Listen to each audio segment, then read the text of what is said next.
Welcome to the Building Texas Business Podcast, where we share stories of leadership, innovation, and success from business leaders who know what it takes to build great organizations. Building Texas Business is brought to you by Boyer Miller, providing counsel beyond expectations. Learn more about how Boyer Miller helps businesses navigate opportunity and growth with clarity and confidence at boyermiller.com. Now, here's your host, Chris Hanslik. In this episode, you will meet Brad Coleman, CEO of Safeway Drivers. Brad explains how he took the lessons and skills learned from being a NASCAR driver to the streets of Texas, teaching teen drivers how to drive safe and with confidence. Brad, I want to thank you for coming on Building Texas Business. It's great to meet you and great to have you on the podcast. Yeah, thanks for having me, Chris. So let's start.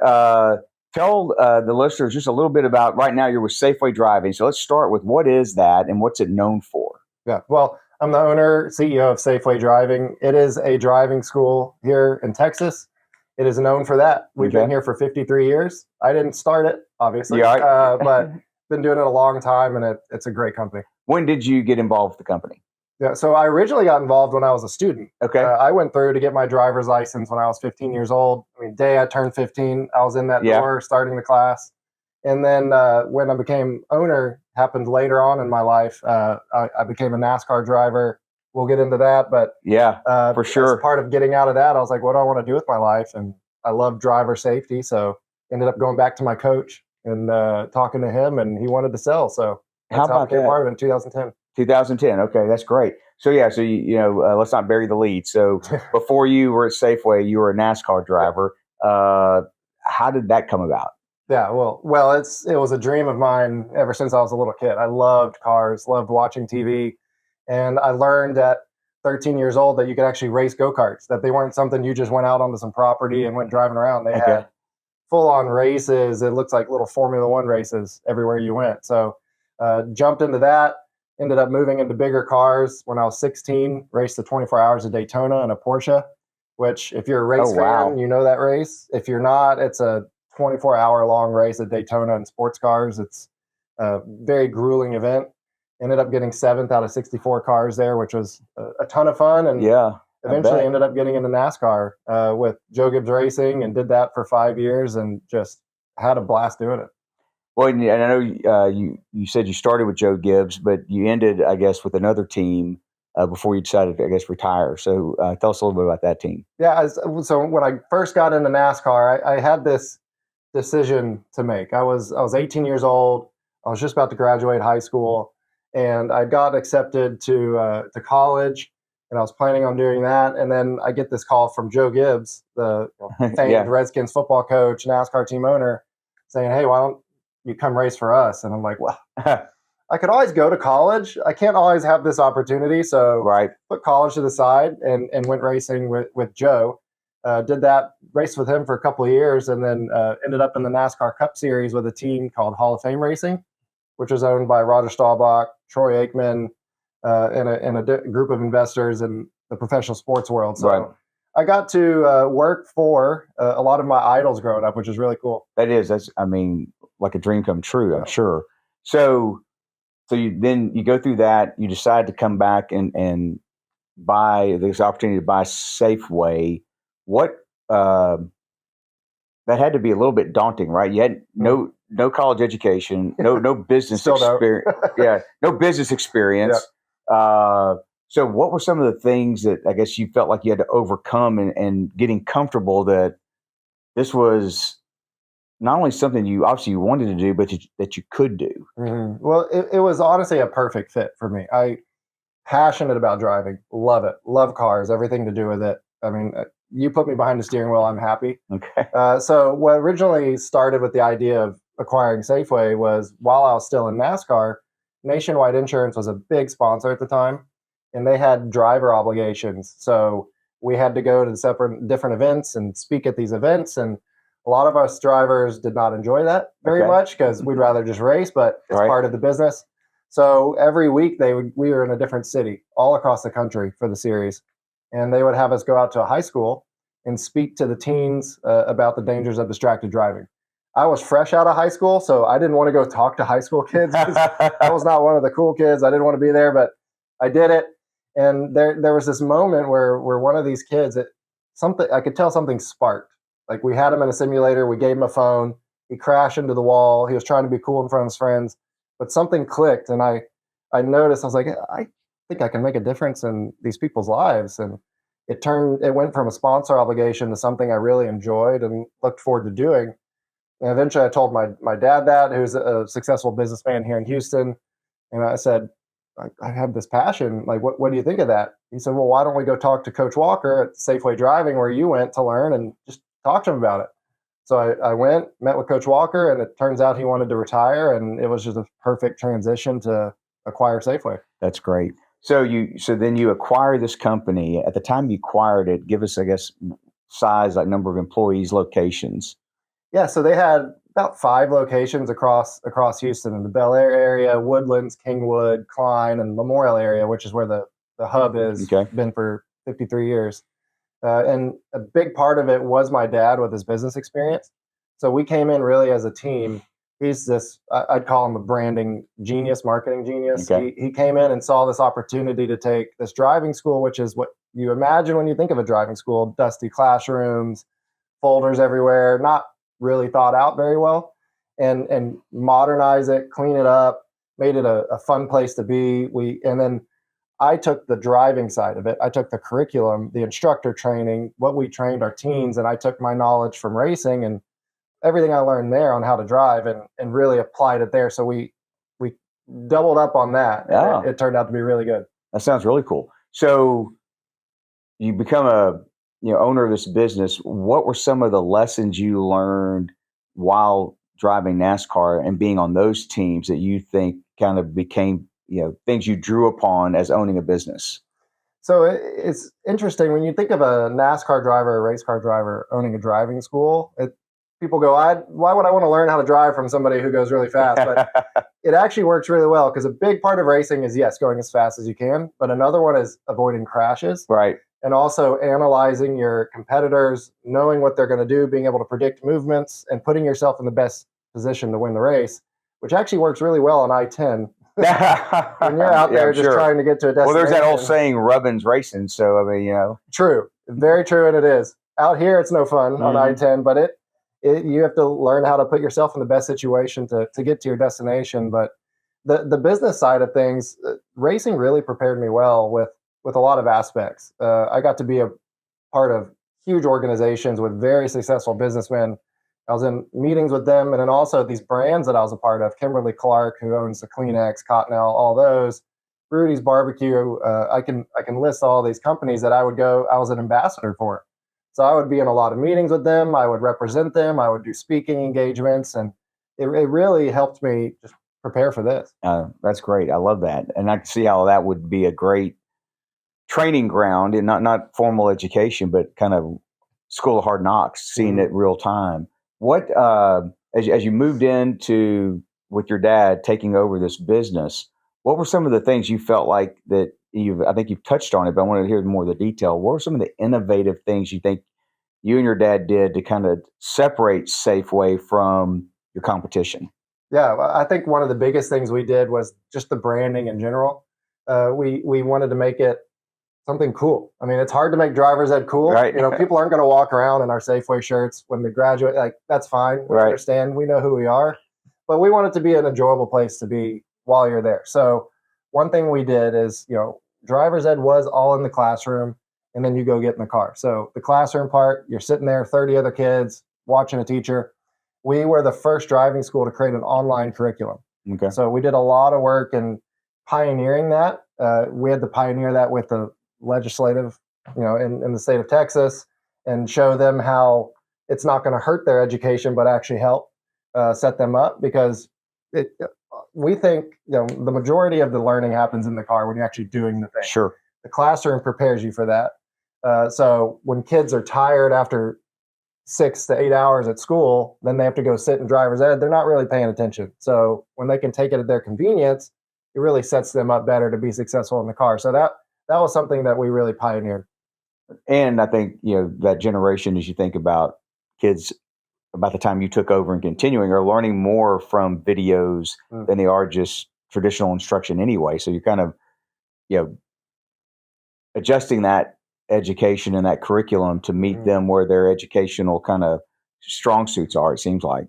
Yeah, in attention spans, they continue to just get very short. So when you have almost bite-sized learning modules that they can do, where they can say, I'm waiting in line at Starbucks, I've got 5 minutes, I'm going to do some driver's ed, Yeah. and little chunks when they're waiting on things or when they're laying in bed and just resting. It's actually better for their learning. So, have you expanded since taking over outside of Houston? We have. One of the things that me and my dad really looked at was, how do we grow this? Because something that's really cool is the state of Texas releases crash statistics on driving school graduates every year. Okay. So we can see how successful are we as a driving school versus other driving schools. And what the data shows is that Safeway Driving graduates, their chances of getting in a crash is nearly half. Wow. The average driving school in Texas. That's got to be a great marketing tool right there, just in and of itself, right? Yeah, it's and huge. That's not your data. That's state of Texas. That's state of Texas. Yeah, Okay. That's not us saying we're the best driving school. Trust us. It's like, no, look at this data. What we do is making a difference, and it's because we have such a great curriculum that we really work with the kids in the car, and we work with adults too, to prepare them. It's foundational, and it builds on itself. It's not just get in the car. What do you want to do? Take me to the dry cleaner, like a lot of driving schools. It's no, we're going to do work. We're going to make you a good driver. Put safe habits in you for life. So you took that data and then used that to your target places to expand beyond Houston. Yeah. So when we saw that how much of a difference we were making, we're like, okay, well, how do we grow this? How do we get this in front of more people? Because if we do that, I honestly believe we'll see the crash statistics in the entire state change for the good. So we looked at two approaches. We're like, okay, we can open our own stores, our own corporate owned stores as we grow. We could do that, or we can look at the franchise model. And what we love about the franchise model, which is what we ended up doing, is that you get local owners in their communities that live there, that are part of it, that know the people there, that care about it, that want to see them impacted for good. So they get to run it and they get to make a difference while making money. So we've partnered up with a lot of local owners in different communities, and we're in Dallas now, in Highland Park area. We're in San Antonio and Schertz. We're in College Station, and then all across Houston. So we've got over 20 locations as we're growing through franchising. That's great. So what then have you done to kind of work with those franchisees to help make sure they're set up for success? Yeah, so we've worked hard to develop the system. I mean, it was already up and running for over 40 years by the time we decided to franchise, and we just continue to develop and improve on it.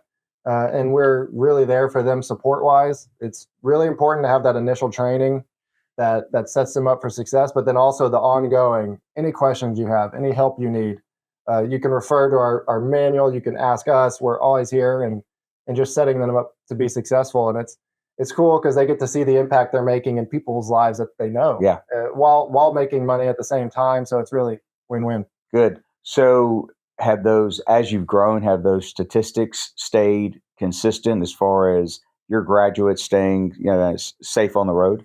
Yes, they have. Yeah, they've stayed good, and it's cool because we set it up to where we're going to start to be able to see per franchise location how those crash statistics are. So that'd be exciting. So you've taken this over the last, I guess, 15 plus years now. As you took over and have grown it, what are some of the lessons that you've learned that you think other aspiring entrepreneurs would benefit from knowing, kind of the ups and downs of that hands-on ownership? Yeah, that's a good question. For me, it's really putting people around me that know what they're doing and are good at it and care. We're really lucky in that the people that work with me on the corporate team some of them have been here at Safeway longer than me. Okay. A lot of them have been there 15 years. I think the shortest term is like 6 years. So we have people there that have been there a while and they really care. So getting good people around you, because you can't do everything as an entrepreneur. Right. I know one thing I struggle with is wanting to do everything and struggling to delegate, but that's something I've really worked on and learned. And I've seen the result in that we're actually better as a business. We're better as a team. It's better for the franchisees. It's better for the customers when I delegate to people and we all do what we're good at, it helps the business overall. Yeah, like hiring where you have weaknesses, right? So you have someone that does something better than you and trust them and give them the autonomy to do that job. Yes, I need a lot of people that do stuff better than me for sure. So as you've built the team, then what have you done to try to nurture, and how would you describe the culture at Safeway? It's a great culture, in my opinion. Now, if you ask my team, I think they would say the same thing. We've worked really hard, and we did it together in setting the values that we want to live by, that we want to just do everything we do day to day. Right. And it's really cool to see how far we've come with it. And I think it's a great environment. That's good. So we always talk about hiring being a very challenging thing to do as an owner, right? To make sure you get the right person on your team. Anything that you've kind of learned throughout these years on what has made you more successful when you in your hiring process versus maybe things that you stopped doing that weren't working? Mm-hmm. Yeah, someone said something to me about hire slow, fire fast kind of deal, and I was like, oh, I don't understand that. But through this business, I found out like it's who you have in your business it's everything. So if someone's not the right person, hopefully you can find that out before bringing them in. But a lot of times you can't, and it's not because they're a bad person or they're evil or whatever. It's just sometimes it's not a good fit. That's right. It's finding that good fit. We say that here all the time, right? I mean, every business has a culture, whether you know it or not. So you ought to try to nurture it and mold it. But we're not trying to be the business that can employ everyone in the world. So if it doesn't work, it's okay. There's just a different organization for that person that they're going to connect better with and where they're meant to be. Doesn't make them bad. Doesn't make us bad. It just wasn't a good fit. Yeah. My job really at this point is to protect that culture that we've all worked really hard to build. And it's to allow the people in it to do what they do. And so anyone we bring in, anyone that we may have to leave, I'm just protecting the culture so that everyone can just have a good life in it, enjoy their work and do what they do. That's a good transition into leadership. So how would you describe your leadership style? I don't even know how to describe that. It's probably too lax at times, and then probably too strict at others. I'm really easygoing. I want to create an enjoyable environment. I don't want people to be scared if they're having a meeting with me, but at the same time, I want a place where it's like, no, you're accountable. What you said you would do, what we all agreed upon. If you don't do that, like you're going to feel the hammer. But I'm kind before that. That's a good balance, right? You walk a tightrope of setting standards and accountability, but also demonstrating grace and empathy, at the same time, and trying to walk that tightrope as a leader to push your people, but also make it a safe place for them to try, maybe fail, as long as everybody was clear about what the objective was and going in the right direction. Yeah, I'm actually really cool with people failing as long as somebody doesn't get hurt in the process. Like an instructor in the car failing with a kid, that's not something I'm okay with. We're very strict with our instructors. We got great instructors. But people on our corporate team, if they want to try something and they fail, I am totally fine with that as long as they admit to it, as long as they share with it and they don't try to stuff it, hide it, blame somebody else. I'm like, if you're accountable, that's great. Yeah. I just love honesty, open accountability. That's what I care about a ton. And I also put people on my team that can help me that maybe would be a little more strict so that they can help balance me. Yeah. So I'm like, hey, here's the situation. Let me know your thoughts. Oh, you're being too lenient. We need to do this. Oh, okay, let's find a middle. Right. Where can we go with this? That's good. Now like I said, you need that. I think that to balance out the leadership team. All right. So take us behind the curtain a little bit, back to the NASCAR days. So you're a leader of a business now. When you're the driver, I mean, I can make all kinds of assumptions, but so who's really leading that team? Because I know there's more than just the driver, right? You got a whole crew around you, and so what is that dynamic like? As far as did you feel like as the driver you were the leader, or you? I mean, I know it was a team effort, but kind of what were the dynamics like when you're behind the wheel and working, even preparing for the race, and then executing on race day? It's a crazy sport because when people see it on TV, they don't think about how much of a team sport it is. it's massive. Like Jacobs Racing, for example, when I was there, 600 employees for race cars to go around the track for one driver to sit in it. So the driver is a leader in a lot of ways. They help set the direction for how the car is set up, which sets the direction for how everyone in the shop is doing work. When I look back at it now as a 38-year-old man who's got more life experience and more leadership experience, I wish I could do it again and use some of that leadership skills, because there's a lot I just didn't know. I loved driving the car. I was good at it. I had a lot of fun. Leadership wise, I could have been better. I could have been more of a leader in that. And that's part of life is going on. But the leaders were really the crew chief, I would say, is what they're called. The guy who's in charge of all the team that builds your car. It's the driver and the crew chief are just attached at the hip. I tell him what's going on with the car, what I feel. He then tells the team, here's what we need to change to fix what he's feeling. He really translates what the driver talks about. So it is a lot of, from the driver's perspective, a lot of feel, what you're going around the track and what you feel. And in the seat of your pants and in the steering wheel, it's a lot. Most of what you feel is just right here. You are bolted into that car. It's carbon fiber seat, very rigid, 6-point harness. I mean, you're not moving in there. So you feel everything the car does. What you could feel in the seat, if it's the right rear, if it's the right front, what's happening in the car. Is it the spring rate? Is it the sway bar? Is it whatever it is? You just feel that in the seat. And as a driver, you could say, okay, going into turn one, it's a little too loose, which means the rear end wants to come around. But once I get to the middle, then it gets tight. It won't turn. So they go, oh, okay, well, we're going to do these adjustments to fix it. So I don't tell him, go change the spring rate, go move the sway bar. I say, here's what the car's doing. He translates it and tells the team how to do it. Yeah, that's pretty fascinating. Yeah. All right. So scariest moment as a driver? Bad wreck? It'd be on the street, on the racetrack. If you want to talk about the freeways of Houston. Racetrack. It's tough because the scariest moment was one that I don't really remember. So it wasn't scary at the time, but looking back, I'm like, that was really scary. It was my second ever NASCAR race. And there's a lot to NASCAR racing and racing in general to learn. One of them is how the aerodynamics, how air flows over the car. And when you're around other cars, how they affect the airflow on yours. So my car drives a certain way when I'm by myself. Sure. When another car gets on the outside, it takes air off my rear spoiler and it makes my car want to spin out. And I learned that when I was passing somebody and I spun out and I hit a driver's side flush onto the concrete wall. There was a metal piece that wasn't installed quite right where the net bar goes in the car, and I hit my helmet on it. It cracked my helmet, knocked me out.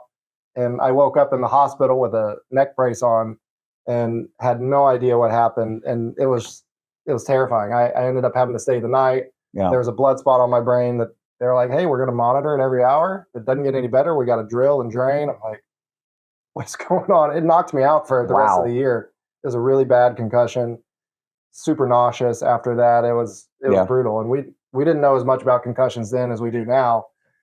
So that's the scariest looking back. Yeah. Scariest that I could remember in the moment is probably when the brakes failed. And I go to hit the pedal and it wouldn't stop. And I just straight into the wall because I could see it coming. I'm like, there's nothing I can do about this. I'm going over 100 miles an hour. I'm going to hit this wall. Hold on. Oh, wow. Made that one out okay? Yeah. Yeah.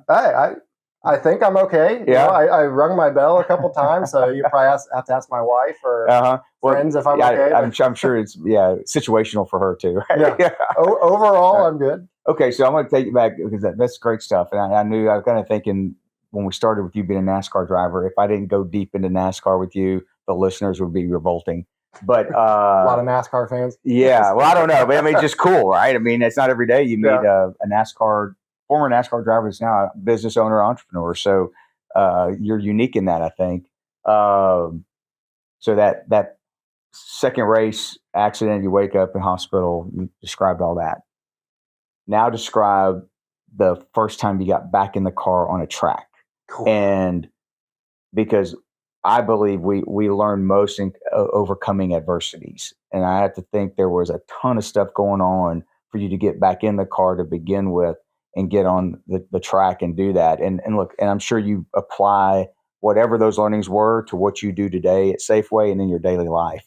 So take us back to that moment and share a little bit of what that was like and what you did to overcome that. Yeah, you're going to get me emotional over here. It's okay. It's something I haven't thought about. We're okay with profanity and tears on this podcast. Yeah, I haven't thought about it in a while, but when I look back and I remember those moments, there was 2 more races that year that I was supposed to do that I couldn't do because of that crash and because of the concussion and just how my body felt. It wasn't even because the doctor didn't approve me. It was because if I got in a streetcar to go drive 1 mile, I got super nauseous and dizzy. And it really threw me out. It was scary. It's like, am I ever gonna feel better? Like, is this how I'm gonna be the rest of my life? And it wasn't probably. I mean, that happened in October. It wasn't till March that I actually got back in a race car for the first race that I was in the next year. It was down in Mexico, and it was in NASCAR. You race on ovals. You know what people are used to, turn left, but also road courses, turn right and left. And I had a lot of road course experience, so it was a great getting back on the horse situation because it was a fun track. I was really looking forward to it. The first time I went around, I went slow, kind of like Ricky Bobby, you know, Talladega Nights. He thinks he's going super fast and he's just cruising around really slow. Right. That was me for a lap. But man, as a race car driver, you're either going to be right back in it or you're done. Yeah. I mean, if you can't get right back in it, you might need to do something else, honestly, when it comes to that, because that's not a sport that you can be scared in because fear hurts people. It hurts yourself. It hurts other people. You have to be confident. You have to know what you're doing. And if you get scared, that's for a lot of drivers, that's really the gut check of like, maybe I shouldn't be doing this anymore. Yeah. I had kids and I'm scared, or I had a bad wreck. Like, and that's okay. But luckily I wasn't scared and it was fun. Like, the first lap was a little scary, but after I did it, I was like, oh, yeah, I know why I do this. Yeah, that's great. Well, I mean, it occurred to me as you answer that, you've taken that mindset to your students now at Safeway, right? Be confident, because I think driving out of fear on the Houston freeways or the streets of whatever can also not only impact you, but drivers around you. So you have to teach confidence. Well, the scariest drivers and the most dangerous are the scared ones for other people. I mean, when you're getting on the I-10 out where I live, the speed limit's 60. If you're going 30 miles an hour because you're scared of the freeway as you get up, those cars are flying by you. It's going to be even harder and scarier to merge, and it's dangerous. Right. But if you just conquer that fear and you just are confident and go 60 miles an hour, it's a lot easier to merge. There's sharing that with the students, and that's why what I love about our system is we start with them in a parking lot. Like, when someone's never driven a car before, you can't just take them out on the road. Right. It's terrifying. So start in a parking lot and show, see, this thing isn't as scary as you thought. You can control it. Look how good you're doing. Okay, now let's move up. It's not till their 6th lesson we're taking them on I-10 and showing them, like, it's not as scary as you think. Well, I feel good. So I have 2 daughters that I've taught to drive, but they did driver's ed as well, but we started in parking lots. So I feel like I did something right. Yeah. But you had to do all that parent. Was it in your car? Yes, that was even smart scarier investment as well. Right. But you had to do all that, the parent time or whatever, and keep track of, logging those hours as well. And so thankfully, if there's some wood around here, they're doing pretty good. That's good. So, all right, well, let's take it back to Safeway. So what do you see kind of as the vision and the future and the opportunity for Safeway as a company, but also as a company that is trying to capitalize its business within the state of Texas, and what opportunities that provides? Yeah, we are a Texas company. I mean, I love Texas, born and raised. So we're trying to just grow across Texas. We have been in Houston for 52 years. Now on our 53rd, we're in Dallas. We're in San Antonio as well. So it's getting what we do and the impact we're making to as many people as we can. That is my goal, and that's purely what I'm focused on, while making sure we don't sacrifice what makes us great and our quality that we deliver. I want to grow. I'm not going to grow with the wrong people. Right. And when you're trying to bring on a new franchisee, you have what we call observation day. They come in, they see what the business is all about, they meet the team. I tell them one of the first things, my job is to try to convince you not to do this. Interesting. Okay. I'm not here just trying to sell you, like, come do it.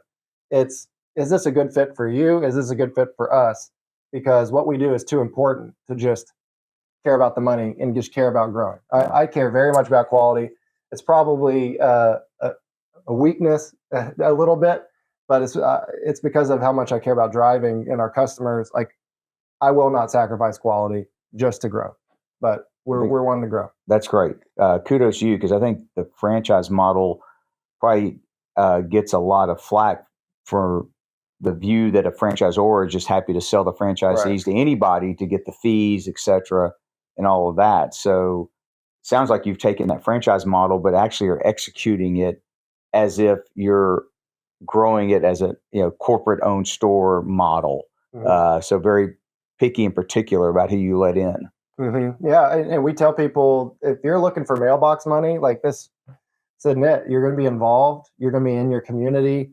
People are going to know you as the Safeway Driving guy or girl. Like, it's what you got to do. And we have franchisees that love it, that are thriving, that love the impact they're making and the lifestyle they're able to have because of it. So it's really good when we partner with the right people, and it's a good fit for all of us. Yeah.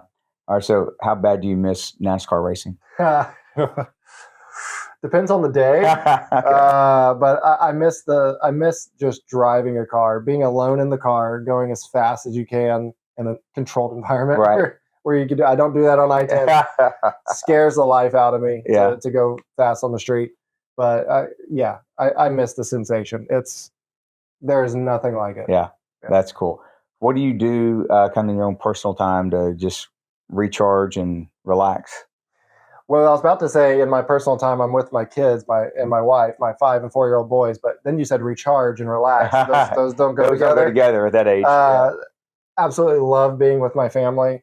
We went to a motorcycle race out in Austin last week. We go to different races with them. Okay. They like racing. Surprise, surprise. I have a racing simulator in my house. Okay. So I still get to do some racing, but it's virtual. It's motion platform, got 3 screens that wrap around me.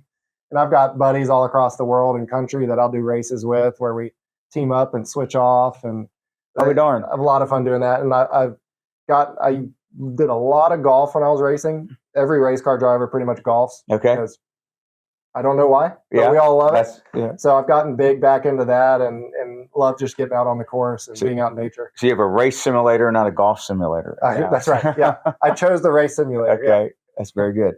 So as a native Houstonian, you prefer Tex-Mex or barbecue? Barbecue. All right. Give me a good moist brisket any day. And that was one thing. I moved to Virginia for racing when I was in high school. I did not know there were different kinds of barbecue. I get there, they give me pulled pork, they put this vinegar sauce on it. I'm like, what in the world are you giving me here? So I was going to ask, having been in the Southeast with NASCAR, because it's different barbecue and different sauces. So I was like, did they convert you, or are you still a Texas barbecue guy? I'm Texas barbecue. I've learned to appreciate that it is different. I thought they were just doing a bad job with Texas barbecue, but no, there's Virginia barbecue. There's South Carolina with their golden sauce is very good. Yeah. So Memphis with their ribs, dry rub ribs. Yeah. I learned to appreciate all the different types of barbecue. Very good. Well, Brad, this has been great. Thanks for taking time. Your story is amazing, very unique. Congratulations for all the success you're having at Safeway, and keep it up. Thanks, Chris. I appreciate it. It's been fun. Yeah. Take care. Thank you. That's it for this episode of Building Texas Business. Don't forget to check out the show notes at BoyerMiller.com/podcast for insights and resources from today's conversation. Learn more about how Boyer Miller can help your business grow at BoyerMiller.com. Thanks for listening, and we'll see you next time.